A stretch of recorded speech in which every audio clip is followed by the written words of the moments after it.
अस्सलामुअलैकुम नाज़रीन, आप देख रहे हैं प्रोग्राम पुकार और मैं हूं आपके साथ अनीला ज़का। क़यामत सुगरा का मंजर पेश कर रहा है आज ये तड़पता हुआ घराना। आज मैं जहां मौजूद हूं यहां मैं समन की पुकार बन के आई हूं। ज़ैनब चली गई, ववेला हुआ, शोर हुआ, हर एक के दिल से दुआ निकली कि या अल्लाह ज़ैनब के कातिल को कैफिर किरदार तक पहुंचा, और वो पहुंच गया।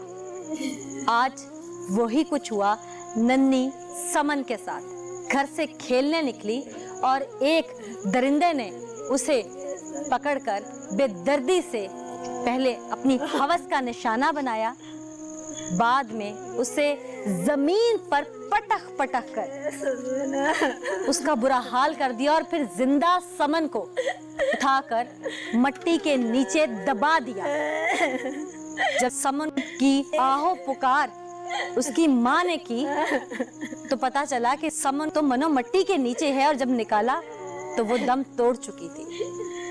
ये वाकया कहाँ बरपा हुआ, समन को ले जाने वाला कौन था, इस घराने को क़यामत सुगरा के मंजर तक लाने वाला कौन था, आइए आज के प्रोग्राम में मैं आपको दिखाऊं। हमारी बहुत ही लाडली बहन थी, बहुत प्यार करती थी वो मुझसे।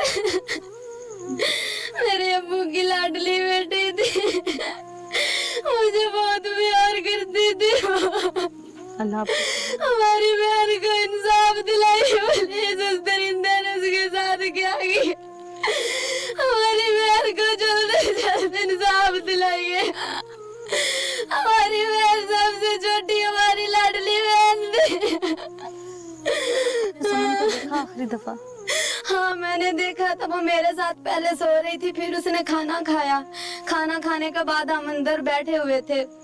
बैठने के बाद वो बाहर चली गई खेलने। पहले भी कभी कभार चली जाती थी, लेकिन इतनी देर नहीं लगाती थी, जल्दी घर वापस लौट के आ जाती थी। पर उस दिन गई वापस, फिर लौट के ना आई। कितनी देर बाद आपको लगा कि अब समन नहीं आई, किधर उसको ढूंढे? 10-15 मिनट बाद मैंने अपनी छोटी बहन से पूछा, मैंने कहा ईमान समन नहीं आई? कहती है आप ही, मुझे नहीं पता, मैंने उसे ढूंढने भेजा अपने रिश्तेदारों के घर से, लेकिन वो नहीं मिली। फिर अब्बू घर आ गए, तब तक शाम हो चुकी थी। अब्बू ने कहा समन नहीं घर आई, मैंने कहा अब्बू नहीं वो आई। तब तक सारे गांव के लोग उसे ढूंढने चले गए थे। सुबह 3 बजे तक उसकी डेड बॉडी मिली थी। उनकी क्या हालत थी आपने देखी? उसकी बड़ी बुरी हालत थी, वो पहचान ही नहीं जा रही थी, हमें नहीं लग रहा था कि वो हमारी समन है। उसके चेहरे की हालत बहुत ही बिगड़ी हुई थी, उसके चेहरे के ऊपर दांतों के निशान थे। मेरी बहन की आंखें काली हो गई थी, उसके दांत थे ही नहीं। उसका चेहरा बहुत ही वीरान हो गया था। मेरी बहन की बहुत ही बुरी हालत हो गई थी। वो कह रही थी अब्बू मुझे चूड़ियां ला कर देनी है ईद पर, अब्बू आप ही मुझे मेकअप करना है ईद पे। हमें क्या बता था उसने ईद नहीं देखनी, मुझे क्या बता था मेरी बहन ने हमारे साथ नहीं। हमारी बहन हमें छोड़ के बहुत दूर चली गई है।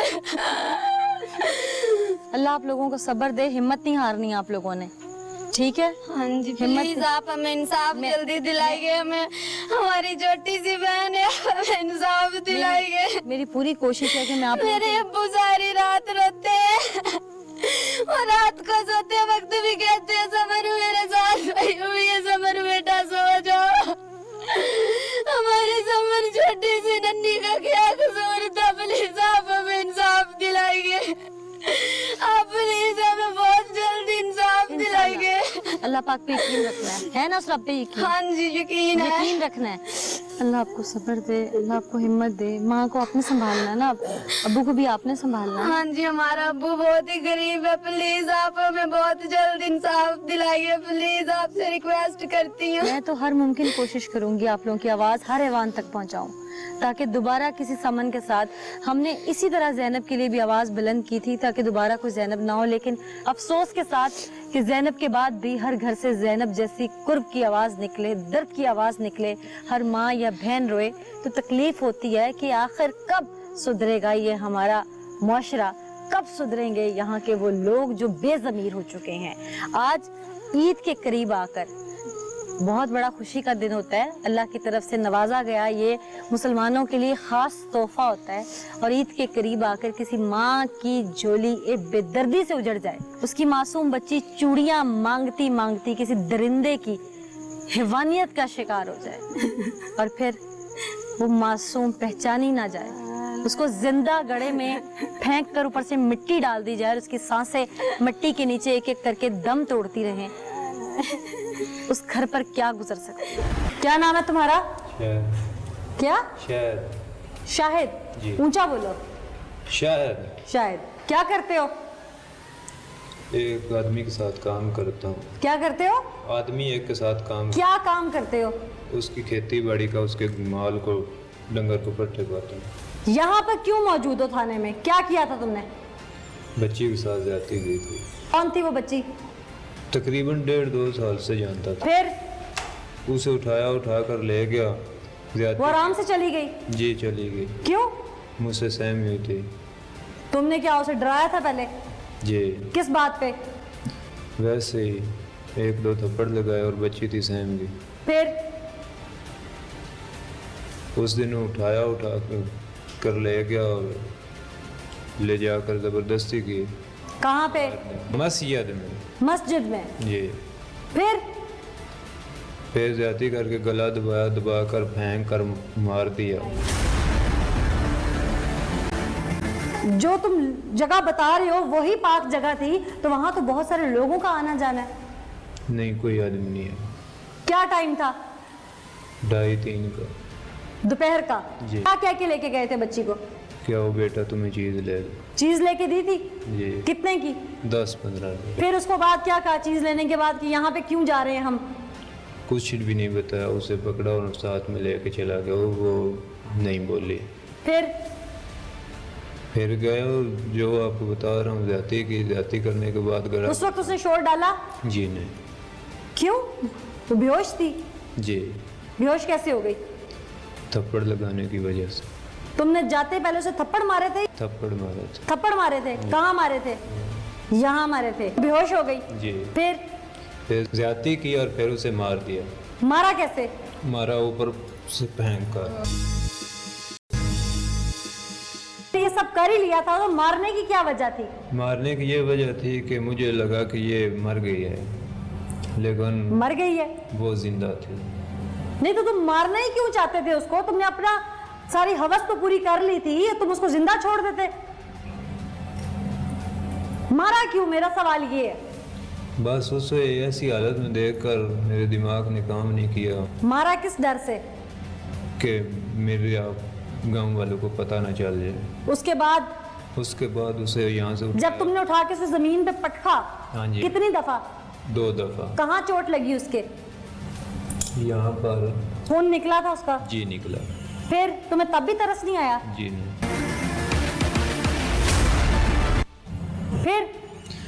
फिर उसे दूसरी दफा फेंका और साथ में एक हुजरा था, उसमें रख दिया।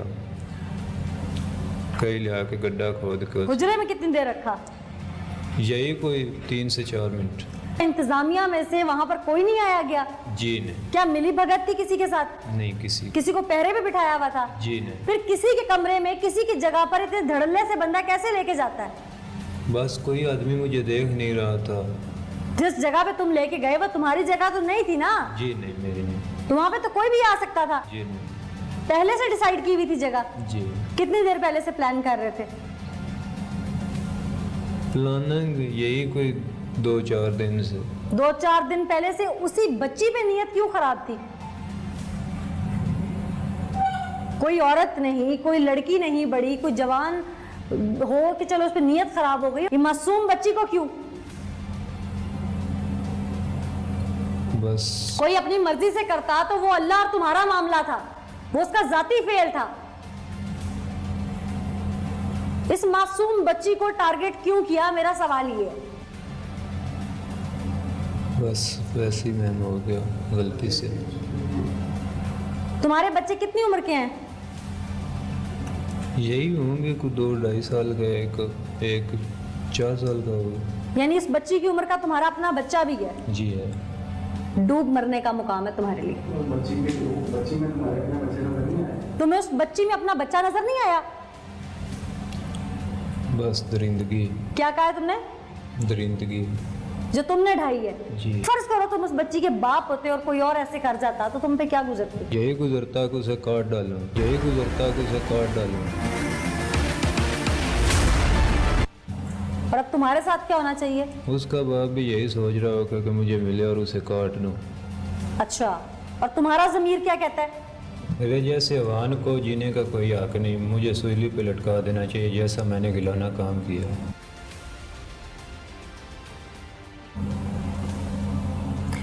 तुम्हें सूली पे बार बार लटकाना चाहिए। दिन रात अखबारात में, टीवी में, सोशल मीडिया पे हम चीख चीख के तुम जैसे नासूरों को बताते हैं कि ये गलत है, ये गुनाह है। समझ नहीं आती? पीछे वो मासूम ज़ैनब वाला वाकया हुआ था ना कसूर में, मैंने नहीं सुना। नहीं सुना? तुम्हारे जैसा दरिंदा था वो भी। अच्छा, ये तो अभी तक जो मुझे क्राइम सीन बता रहा है या जिस तरह से वकूए की जगह बता रहा है, जो कुछ इसने किया, क्या हकाइक इससे बरक्स है? आपने इन्वेस्टिगेट किया होगा? मैडम अभी हमने इसे इनिशियली इन्वेस्टिगेट किया है और इनिशियल इन्वेस्टिगेशन में कुछ जो चीज़ें ये बता रहा है वो तो वेरीफाई हो जाती हैं और कुछ चीज़ें जो हैं वो फर्दर इन्वेस्टिगेशन में वेरीफाई होने वाली हैं। वो इंशाल्लाह within due course of time. Crime scene वही है? क्राइम सीन ऑलमोस्ट वही है। अच्छा, जो ये बता रहा है क्राइम सीन ऑलमोस्ट वही है और स्टोरी में कुछ थोड़ा बहुत ये ट्विस्ट देता है। कोई इसकी मुआवनत करने वाला भी था बीच में? अभी इनिशियली तौर पे तो मुआवनत करने वाला कोई बंदा नज़र नहीं आता। ठीक है। लेकिन अभी हमने इसको रिमांड पे लिया है और मज़ीद इसको फर्दर इंटेरोगेट करेंगे क्योंकि ये इंतहाई ग्रीवियस मैटर है। दिन ड्यू कोर्स ऑफ टाइम इंशाल्लाह जब इन्वेस्टिगेशन कंप्लीट होगी तो ये सारी चीज़ें जो हैं वो। इसके एरिया के लोग इसके बारे में कैसी राय रखते हैं? लोगों की अच्छी राय नहीं रखते। यहाँ पर लोगों की राय का जब मैंने जिक्र किया तो क्योंकि हमने प्रोग्राम में सच्चाई दिखानी होती है, हकाइक दिखाने होते हैं, तो हम चाहते हैं कि अपने प्रोग्राम में किताब का हर पन्ना जो है उसको खोल दें। तो ऐसे में आवाम क्या कहती है इस शख्स के बारे में, कैसे पॉइंट आउट किया गया इसको, किसने देखा किसने नहीं देखा, हकाइक क्या है, आइए प्रोग्राम में दिखाते हैं। वालेकुम जी, कैसा किरदार था इस मुलजिम का? बद करदार था, पहले भी इस तरह की हरकतें करता रहता था अच्छा। और इससे पहले भी कई शिकायतें इसकी मसूल हुई हैं इलाके में। अच्छा, तो कब से था यहाँ पे ये? 2 साल से इस गांव में रहता था ये। क्या हमारे साथ यहाँ पे एक ऐसे शख्स भी मौजूद हैं जो आई विटनेस हैं, उन्होंने बच्ची को उस गड्ढे के अंदर से बाहर निकाला जब वो अपनी सांसें खत्म हो चुकी थी, वो दम तोड़ चुकी थी उस वक्त। अस्सलाम वालेकुम जी। जी वालेकुम। आपने बच्ची को गड्ढे में से निकाला था? जी बिल्कुल मैडम, मैंने अपने हाथों से बच्ची की जो है ना वो लाश को गड्ढे से निकाला है। क्या कंडीशन थी उसकी? मेरे पास अल्फाज नहीं कि मैं कौन से अल्फाज इस्तेमाल करूँ, उस वक्त क्या सिचुएशन थी। बच्ची की सांसें खत्म हो चुकी थी, बिल्कुल ठंडी बढ़ गई थी। बच्ची जो है उसको टॉर्चर के निशान भी थे? जी बिल्कुल मैडम, उसके इस जगह पे भी जख्म था, दांत भी तकरीबन टूटे हुए थे और ब्लीडिंग भी उसको जो है ना। कितना गहरा था वो गड्ढा जिसमें मैडम थी? तकरीबन 2-2.5 फुट था वो। और उसके ऊपर मट्टी वगैरह थी? जी बिल्कुल मट्टी वगैरह डाली हुई थी उसने। मट्टी डाली हुई जी, थी। बिल्कुल। बच्ची को किसी चीज में लपेट के डाला हुआ था? नहीं बिल्कुल मैडम, किसी चीज में लपेटा नहीं था, गड्ढा खोद के उसके अंदर उसी तरह उसने फेंक सीधी दिया। फेंक दी हुई थी बस हाँ, कि लटाई हुई नहीं, थी? बिल्कुल सीधी फेंकी हुई थी। उसकी जो पाँव वगैरह थे ये ऊपर थे। पहले जब मैंने उसको यानी कि निकालना शुरू किया तो उसका जो है ना पाँव मेरे जो है ना हाथ लगा, पहले उसको जो ओपन हुआ वो मस्जिद ਦੇ ਵਿੱਚ ਮਾਰ ਕੇ ਨਾ ਉਹਦੇ ਦੰਦ ਤੋੜ ਦਿੱਤੇ ਨੇ। ਆ ਉਹਨੂੰ ਨਿਸ਼ਾਨ ਲੱਗੇ ਨੇ ਆ ਕੰਨ ਦੇ ਉੱਤੇ ਜੀ ਜਿਹੜੇ ਨੇ। आपने देखा ਆਪ ਜੀ ਮੈਂ ਝੋਲੀ ਦੇ ਵਿੱਚ ਭਾ ਕੇ ਉੱਥੇ ਜਿਹੜੇ ਪੱਟੀ ਨੇ ਉਹ ਗੜੇ ਦੇ ਵਿੱਚੋਂ ਜੀ ਮੈਂ जब आपने उठाई अपनी बेटी इस हालत में तो ਗਸੜੇ ਜੀ ਕੋਈ ਦੁਨੀਆ ਦੀ ਹੋਸ਼ ਨੇ ਰੋ ਰੋ ਕੇ ਧੀ ਦਾ ਮੂੰਹ ਚੁੰਮਦਾ ਆ ਉਤੋਂ ਮਿੱਟੀ ਪੁੱਜੀਏ ਆ ਮੂੰਹ ਦੇ ਵਿੱਚੋਂ ਮਿੱਟੀ ਕੱਢੀਏ ਨਾਸਾਂ ਚੋਂ ਕੱਢੀਏ ਆਪਣੇ ਕੱਪੜਿਆਂ ਦੇ ਨਾਲ ਜਿਹੜਾ ਨਾ ਉਹ ਜੀ ਮਿੱਟੀ ਕੱਢ ਕੇ ਧੀ ਨੂੰ ਵਲੇਟ ਕੇ ਝੋਲੀ ਦੇ ਵਿੱਚ ਧਰ ਲੱਗਿਆ। ऐसे महसूस होता था ये करबला का वाकया। मस्जिद का जो छोटा सा कमरा था ना, हाँ वहाँ वो ब्लीडिंग बहुत ज्यादा थी, खून के कतरे पड़े हुए थे। जो खौफ आता था यहाँ देख कर ना, इतना जुल्म किया उसने। इतनी मासूम सी बच्ची, 5.5 साल उसकी उम्र थी। ये दिल मानता ही ना था कि उसने इतना जुल्म कर लिया। और कई 1 2 3 4 बंदों ने उसको देखा था उंगली के साथ लगाए हुए, वो जब ले जा रहा था। किसी का दिल मानता ही ना था ये छोटी सी बच्ची है, इसके साथ ये ज्यादती करेगा। लेकिन उसका इरादा कुछ और था। तो वो मस्जिद में ले गया, वो पाक जोर जगह के पे। बाद का टाइम का, नमाज के 1 घंटा के बाद का टाइम था। जब वो छोटा सा कमरा है उसके अंदर नमाजियों का आना जाना नहीं है, लेकिन नमाज का वो टाइम भी नहीं था। उस वक्त वो ले गया, उसके साथ वो बर्बरियत करता रहा, जालिम दरिंदा। उसके बाद वो बच्ची को बेहोश वहीं छोड़ गया, छोड़ के चला गया वहाँ छोड़ पे? के वहाँ चला गया। वहाँ जो वो वो 12 रबीउल के दौरान जो सहरी बनाते हैं ना हाँ मस्जिद के अंदर, हाँ उसके वो पड़े हुए थे, ये वो लड़ियां पड़ी हैं, तो उस लड़ियों के अंदर वो लपेट के वहीं चला गया था। अब जो अलमारी है उसके करीब से बंदा गुजरा ना, उसने वहाँ खून के छींटे देखे, और उस खून के छींटे देखकर वो जब वो कमरे की तरफ गया तो वहाँ ब्लीडिंग थी बहुत ज्यादा। यानी कि उसने ये नहीं बताया था कि मैंने किया कहाँ पे है, बस उसने जगह बताई थी कि यहाँ मैंने उसको दबा दिया बच्चे दबा को। दिया। अच्छा, ये आप लोगों ने खुद ढूंढी जगह? खुद ढूंढी, जब वो खून के कतरे नजर आए ना, हाँ। तो फिर हमने देखा तो वहाँ जो कमरे के अंदर जो खून के कतरे थे, इतना उसने जालिम दरिंदे ने बर्बरियत की। तो आपसे बिल्कुल जी, जालिम दरिंदे ने जो बर्बरियत ढाई वो यकीनन नाकाबिले फरामोश है। जो कुछ उसने किया वो सज़ा उसे मिलनी चाहिए, इंसाफ इन माँ बाप का हक है। चाइल्ड अब्यूज़ के हवाले से ज़ैनब बिल भी पास हुआ। ज़ैनब के साथ जब ये वाक़या हुआ, या ज़ैनब जैसी कई मासूम बच्चियाँ, आयशा थी जिसमें, और दीगर बच्चियाँ, तो उसके बाद हुकूमत हिल गई, ऐवान हिल गए, हमारे कानून नाफिज करने वाले इदारे हिल गए, हम सहाफ़ी हिल गए, यहाँ तक कि हर आँख अश्कबार थी, हर किसी का दिल हिल गया। लेकिन नहीं हिला तो ऐसे दरिंदों का दिल नहीं हिला। वो कवरेज हमने इस नियत से की थी कि अगर ज़ैनब जैसी कोई और बच्ची दोबारा लुक़्मा अजल बनने लगे या कोई उसे बनाने लगे तो उसकी आंखों के सामने ये मंज़र आ जाए कि ऐसा नहीं करना। पर मैं हैरान हूँ, इन बिलों के इन कवानीन के पास होने के बाद भी, ये बिल मंजूर होने के बाद भी ये लोग न टलते हैं, ना इन्हें खौफ खुदा है, ना इनमें इंसानियत है, ना इनमें दर्द है। आइए आगे चलते हैं। क्या शक्ल दिखाओगे अपने बच्चों को? सोचा कभी किस तरह सामना करोगे अपने बेटों का? कैसे सामना करोगे अपने घर में? घर में औरतें हैं ना, ख्वातीन होंगी घर में, बहन है, वालदा है, कैसे सामना करोगे उनका?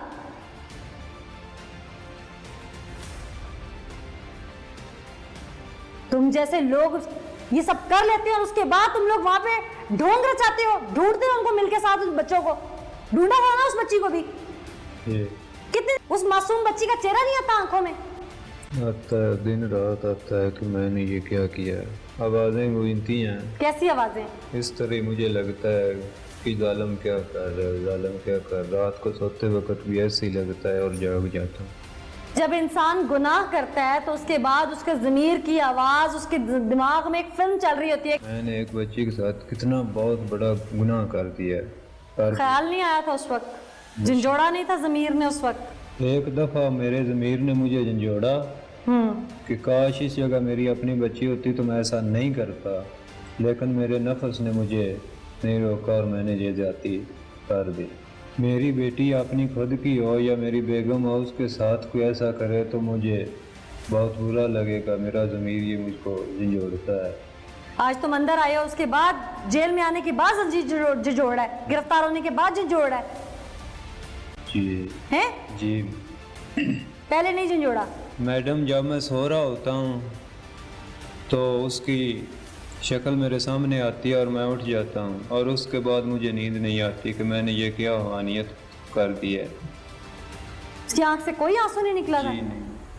वो बिल्कुल तड़पी नहीं थी? जी जब मार रहे थे तब तड़पी? जी चीख की आवाज? जी नहीं। तो तुम्हारा ज़हन बंद था उस वक्त, वो यकीनन तड़पी होगी।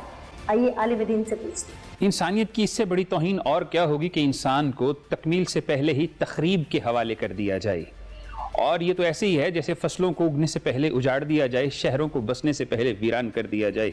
इससे बड़ी दरिंदगी और क्या होगी, इससे बड़ी जो है वो जुल्म और क्या होगा। ये एक ही वक्त में अल्लाह के साथ भी जंग है, मुआशरत के साथ भी जंग है, तहजीब के साथ भी जंग है और तकदीर के साथ भी जंग है। ऐसे वाक़यात दौर जहालत में भी नहीं मिलते। अगर आप दौर जहालत के तारीख़ के अदवार के औराक को पलट कर देखना शुरू करें तो आपको जुल्म तो मिलेगा, जबर तो मिलेगा, दरिंदगी तो मिलेगी, لیکن ایسا ظلم نہیں ملے گا کہ کسی بچے کے ساتھ بدفعلی کر کے اس کو زندہ درگور کر دیا جائے. ایسا ظلم نہیں ملے گا کہ کسی معصوم کی زندگی کے ساتھ کھیل کر اسے جو ہے وہ موت کے حوالے کر دیا جائے. ایسی جو ہے وہ تخریبی سوچ نہیں ملے گی. شاید ایسی تخریبی سوچ درندوں اور جانوروں میں بھی نہ ہو. شاید ایسی تخریبی سوچ خنزیر اور ریچھ کے اندر بھی نہ ہو. یہ ایسی درندگی ہے کہ جس کی مثال اس سے پہلے نہ کبھی تاریخ میں پہلے ملتی ہے، اور شاید میں یہ کہوں تو شاید بے جا نہ ہوگا کہ یہ دور جہالت میں بھی ایسے واقعات نہیں ملتے جو تہذیب کے دور میں ملتے ہیں. دور اندھیروں کے زمانے میں بھی ایسے جو واقعات نہیں ملتے جو کہ آج کے روشن دور میں ملنا شروع ہو گئے ہیں. اس کی وجہ کو سمجھنے کی ضرورت ہے. اس کی وجہ یہ ہے کہ اللہ نے قرآن مجید برہان رشید میں ارشاد فرمایا، افرأیت من اتخذ الہہ ہوا، کیا تو نے ایسے شخص کو دیکھا ہے جس نے اپنی خواہشات کو اپنا الہ بنا رکھا ہے، اپنا معبود بنا رکھا ہے، اپنی خواہشات کے پیچھے چلتا ہے اور ان کی تکمیل کے لیے لوگوں کے ساتھ ظلم کرتا ہے، معصوم جانوں کے ساتھ کھیلتا ہے، ان کو قتل کرتا ہے. بلکہ یہاں پہ علامہ زاہد زبیر رحمہ اللہ کا جو ہے وہ ایک قول میرے ذہن میں آ رہا ہے. فرمایا کہ انسان اگر سنور جائے تو انسان بت قدوں کو بھی جو ہے وہ عبادت گاہوں کے اندر منتقل کر دیتا ہے، اور اگر انسان اپنے رتبے سے گر جائے تو پھر مسجدوں کو بھی ناپاک کر دیتا ہے، مسجدوں کو بھی جو ہے وہ بدکاری اور زنا کے اڈا بنا دیتا ہے، مسجدوں کی بھی توہین کرتا ہے، مسجدوں کو بھی غلاظت کے ساتھ بھر دیتا ہے. اگر انسان اپنے رتبے سے گر جائے تو پھر اس کے لیے عبادت گاہوں کی کوئی حیثیت نہیں رہتی، سجدہ کرنے والے مقام کی کوئی حیثیت نہیں رہتی. جہاں پر تسبیح و تحلیل اور قیام و قعود اور رکوع و سجود ہوتے ہیں وہ جگہ اس کے لیے صرف محض اپنی خواہش کی تکمیل کے لیے جو ہے وہ تسکین پہنچانے کا ذریعہ بن جاتی ہے. یہ سوچنے کی ضرورت ہے. لیکن یہاں پہ ایک لمحہ فکریہ یہ بھی ہے کہ ایسے واقعات عصر حاضر میں رونما کیوں ہو رہے ہیں. سمجھنے کی بات تو یہ ہے کہ جب پرانا زمانہ ہوا کرتا تھا والدین بچوں کا سایہ ہوا کرتے تھے، لیکن عصر حاضر میں والدین نے بھی بچوں کے اوپر سے اپنی توجہ کم کر دی ہے. گیجٹس کے اندر مبتلا ہو چکے ہیں، چیزوں کو اس طریقے سے دیکھتے نہیں ہیں. اپنی تسکین کے لیے وقتی طور پر تھوڑے سے جو ہے وہ اپنی ذاتی اور اپنی نظر کی تسکین کے لیے بچوں سے جو ہے وہ نظر ہٹا لے رہے. ایسے ہی سانحے رونما ہوتے ہیں، ایسے ہی جو ہے وہ واقعات اور المناک واقعات ہوتے ہیں کہ بچوں کے ساتھ ظلم بھی ہوتا ہے، ان کے ساتھ زیادتی بھی ہوتی ہے، ان کو قتل بھی کر دیا جاتا ہے. اور سب سے بڑھ کے کہ ایسا واقعہ کہ میرے الفاظ میرا ساتھ نہیں دے رہے کہ ایک معصوم بچی کو زندہ درگور کر دیا جائے. یہ اتنی بڑا سانحہ ہے، اتنی بڑی جو ہے وہ ظلم کی داستان ہے کہ شاید آپ سوچیں تو آپ کی روح کانپ جائے کہ کسی کی معصوم بچی جو کسی کے جگر کا ٹکڑا ہے، کسی کے دل کا جو ہے وہ حصہ ہے، اور اسے کسی نے اپنی جو ہے وہ انا کی تسکین کے لیے اپنی درندگی کا نشانہ بنا کر زندہ زمین کے اندر دفن کر دیا. اور جناب بریدہ رضی اللہ تعالیٰ عنہ فرماتے ہیں کہ اللہ کے نبی نے ارشاد فرمایا کہ کسی مومن کا قتل کیا جانا، من حمل علینا سلاحا فلیس منا، کہ جس نے کسی انسان پر ہتھیار اٹھایا وہ ہم میں سے نہیں. تو سوچنا یہ ہے کہ آپ اللہ کے نبی کے ساتھ ہیں یا ان سے دور ہیں اور ان سے الگ ہیں. جانور تم واقعی جانور ہو. ناظرین، یہ وہ شخص موجود ہے جس نے معصوم بچی کی عزت کو تار تار کر دیا اور اس کے بعد بے دردی سے ایک گڑھا کھود کر اس نے اس کو دفنا دیا. آیا وہ بچی زندہ ہے، اس کی سانسیں چل رہی ہیں، نہیں چل رہی، اس سے اس بات کا یقین کرنا مناسب نہیں سمجھا. ایسے لوگ معاشرے کا ایسا ناسور ہیں کہ اگر یہ کسی طرح بھی قانون کی گرفت سے باہر آ جائیں تو پھر یہ اتنا بڑا جرم کرتے ہیں جو ناقابل تلافی ہوتا ہے تو یہ بھی ناقابل تلافی، لیکن پھر یہ جرم پر جرم کرتے چلے جاتے ہیں. تو میری عدالت عالیہ سے اپیل ہے کہ ایسے لوگوں کو کڑی سے کڑی سزا دی اور مثال رقم کی جائے تاکہ پھر کوئی زینب، پھر کوئی معصوم بچی، پھر کوئی عائشہ ان لوگوں کا لقمہ اجل نہ بنے. آج کے ایپیسوڈ سے مجھے اجازت دیجیے، اگلے ایپیسوڈ میں دوبارہ حاضر ہوں گے. تب تک کے لیے اللہ نے کے بعد.